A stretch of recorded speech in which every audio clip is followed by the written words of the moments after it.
동의서에 서명만 하면 구해진다는데 왜 저는 지금 펜 대신 질문을 들고 서 있는 걸까요? 지은호는 그 문장을 마음속에서 수십 번 굴렸는데요. 막상 입을 열자 제일 먼저 나온 건 기다려 달라는 말이었습니다. 누군가의 생명을 살릴 수 있다는 가능성이 코앞까지 와 있었지만 지은호는 이번만큼은 순서를 바꾸고 싶었습니다. 사랑이든 효심이든 의무감이든 그 어떤 감정보다 동의가 먼저라고요.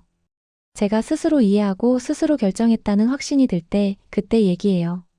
지은호는 그렇게 선을 그었는데요. 그 선 위에서 가장 먼저 흔들린 사람은 고성이었습니다. 고성이는 조용히 웃어넘기려 했는데요. 눈빛만은 너무 선명했습니다. 자기 아들 한우진을 살릴 수 있다면 어떤 가시밭길이라도 기어갈 준비가 되어 있다는 눈빛이었죠.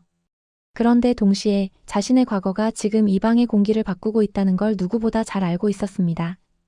잃어버린 건지 버린 건지 그 경계를 이제 누가 설명할 수 있겠느냐는 질문이 고성이의 목까지 차올랐는데요. 그 말을 꺼내는 순간 모든 것이 무너질 수도 있다는 걸 알았기 때문에 끝내 삼켰습니다. 고성이는 결국 이렇게 말했는데요. 은호 씨, 어떤 선택을 하든 내가 감당하겠습니다. 말은 그렇게 했지만 말 사이사이에 배어있는 간절함과 초조함을 누구도 모른 척하지 못했습니다.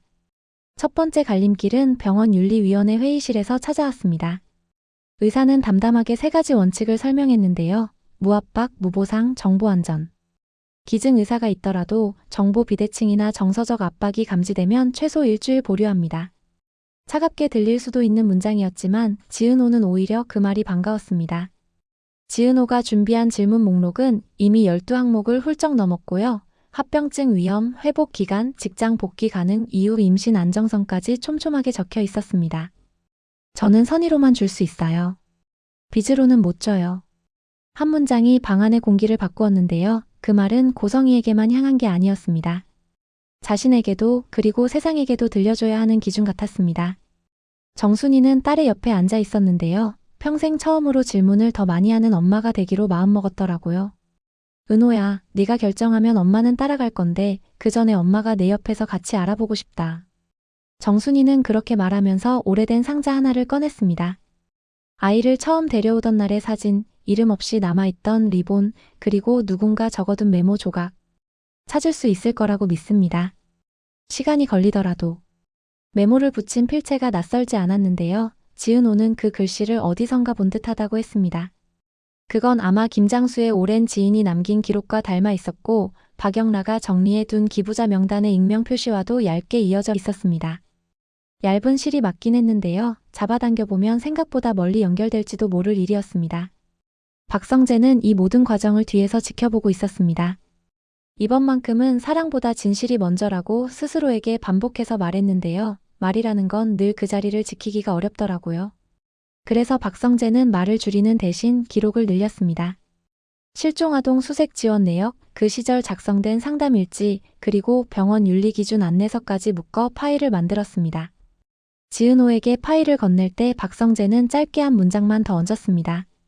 확신은 나중에 오더라고요. 그래도 시작은 사실에서 해야 합니다.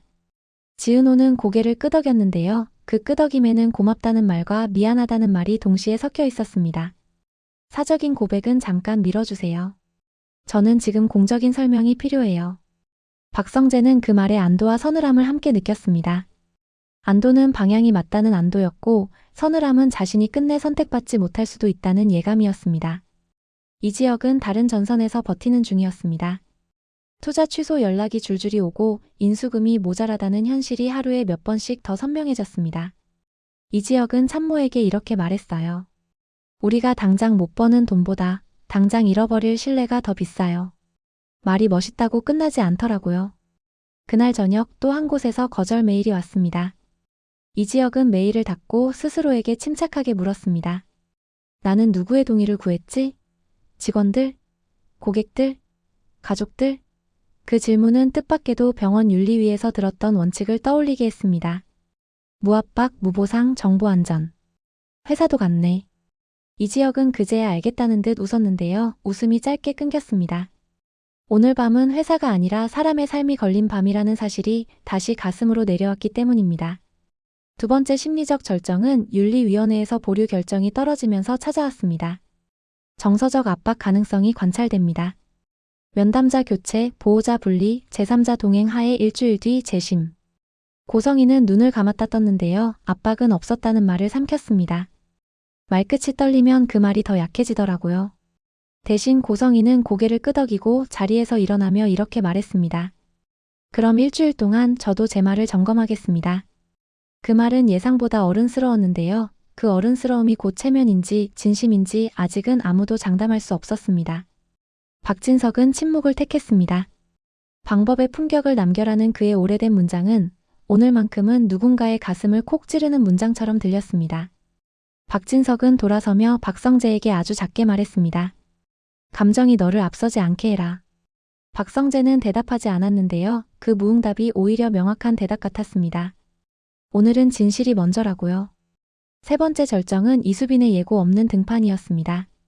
수빈은 회사 앞에 앉아 하루를 보냈고 성재는 결국 수빈을 불러 올렸습니다. 신제품 회의 전에 20대 데이터가 필요해. 성재는 업무로 시작했고 수빈은 감정으로 마무리하려 했는데요. 오늘만큼은 순서가 바뀌었습니다. 오빠 알바비 필요 없고요. 딱 3번만 만나줘요. 3번이면 서로 알 수 있거든요. 성재는 고개를 저었는데요. 수빈은 포기하지 않았습니다.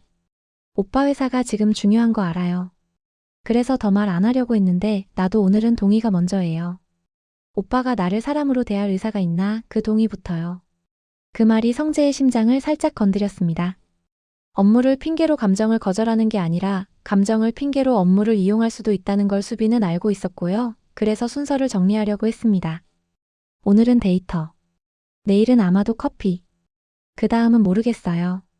수빈이 웃었는데요. 그 웃음이 생각보다 단정해서 성재는 더 조심스럽게 고개를 끄덕였습니다. 오늘은 데이터. 네 번째 절정은 조용히 찾아왔습니다. 박영라가 정리해둔 기록 파일에서 이지환이 작은 이름 하나를 발견했거든요.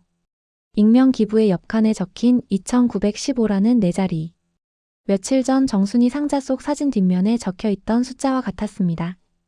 이지환은 숨을 고르고 파일을 덮었습니다. 성급하게 전달하고 싶지 않았습니다. 사실이 더 모여야 진실이 되니까요. 이지환은 박영라에게만 조심스럽게 말했습니다. 우연이면 좋겠지만 우연이 아닐 수도 있겠다. 박영라는 고개를 끄덕였습니다. 맞아요. 그래서 어떤 진실은 누가 말하느냐가 더 중요해요. 둘은 그날 밤 아무 이야기도 더하지 않았습니다. 말이 적을수록 다음 문장이 선명해질 때가 있더라고요. 5번째 절정은 다시 병원에서 시작됐습니다. 윤리위 보류 결정 이후 첫 개인 면담이 열린 날, 지은호는 본인의 조건을 명확히 말했습니다. 첫째, 수술 과정과 합병증에 대한 서면 설명서 원문을 받을 것. 둘째, 고성희와 관련인의 동석을 일절 금지할 것. 셋째, 어떤 경우에도 금전 보상을 논하지 않을 것.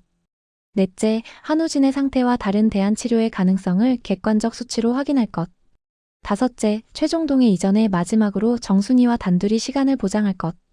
의사는 한 항목씩 체크했고 윤리위 담당자는 수첩에 자기결정권이라는 단어를 크게 적었습니다. 네, 거기까지는 병원에서 바로 보장 가능하고요. 다섯째는 환자 가족 동의가 필요합니다. 지은호는 고개를 끄덕였고 마지막에 한마디를 더했습니다.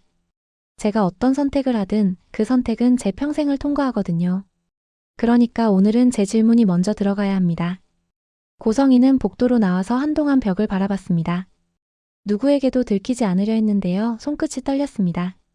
한우진이 태어났던 날부터 고성희는 자신을 강하게 훈련시켜왔습니다. 울음은 필요할 때만. 그런데 오늘만큼은 쉽게 통제가 되지 않았습니다. 고성희는 스스로에게 이렇게 말했어요. 도와달라고 말하는 것과 압박하는 것은 다르다. 그걸 알면서도 도와달라 말할 용기와 압박을 참고 견딜 인내가 동시에 필요했습니다. 시간이 미워요. 그게 제 변명입니다. 고성희는 그렇게 낮게 말했고 그 말이 스스로에게 치욕처럼 들렸습니다. 그러나 그녀는 알고 있었습니다. 부끄러움이 시작될 때 고백이 가능해진다는 사실을요. 그 시각 박성재는 맞선 사진을 테이블 위에 내려놓고 있었습니다. 집안은 일단 만나보는 것부터라고 했고 박진석은 결과보다 방식을 강조했습니다. 박성재는 사진을 오래 보지 않았습니다. 대신 회의실 바인더를 열어 윤리위 가이드와 동의서 샘플을 꺼냈습니다. 지은호에게 보낼 요약판을 만들려고요.